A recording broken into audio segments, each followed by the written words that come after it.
एक जंगल में एक भालू रहता था। वह एक पेड़ की छांव में बैठा रहता था। उस पेड़ में रानी मधुमक्खी का छत्ता लगा था। भालू उस छत्ते को रोज देखता रहता था। उस छत्ते में जो शहद है वह कब खाएगा। वह उसी फिराक में रहता था कि रानी मधुमक्खी कब थोड़ी देर के लिए छत्ते से दूर हो जाए ताकि वह शहद खा सके। कुछ दिन बीत गए और वो दिन आ ही गया। रानी मधुमक्खी उस छत्ते के पास नहीं थी। अब भालू को मौका मिला शहद खाने का। वह जैसे ही छत्ते में हाथ डाला उतने में ही रानी मधुमक्खी आ पहुंची। तब क्या था, वह रानी मधुमक्खी गुस्से में आ गई और उसे सब मधुमक्खी ने तंग करना शुरू कर दिया। सब मधुमक्खी ने उस भालू को काट काट कर लाल कर दिया। वह भालू वहां से भागने में ही अपनी भलाई समझी।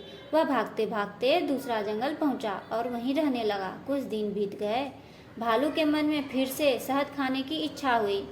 वह शहद की तलाश में निकला और उसे एक पेड़ पर छत्ता दिखा। अब उसने सोचा कि अगर मैं हाथ लगाता हूँ तो वह रानी मधुमक्खी नहीं छोड़ेगी। पर भालू के मन में तो लालच था। उसने कुछ सोचकर रानी मधुमक्खी से बात शुरू की। भालू ने कहा, रानी कैसी हो, मुझे तुमसे कुछ बात करनी है। तो रानी मधुमक्खी ने कहा, हाँ कहो, क्या कहना चाहते हो। भालू ने कहा, आपका छत्ता तो बहुत अच्छा है।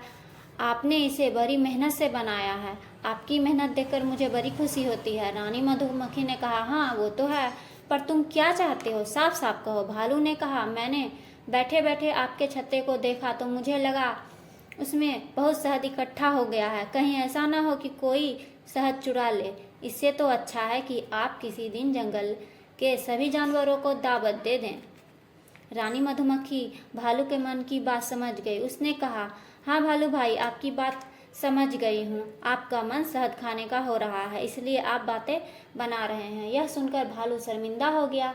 पर फिर रानी मधुमक्खी ने कहा, भालू भाई, मैं आपको शहद खाने दे सकती हूँ, पर आपको मुझसे एक वादा करना होगा। भालू खुश होकर बोला, हाँ हाँ बताओ, मुझे क्या करना होगा। रानी मधुमक्खी बोली, मैं आपको रोज थोड़ा थोड़ा शहद दूंगी, बदले में आपको मेरे छत्ते की रखवाली करनी होगी।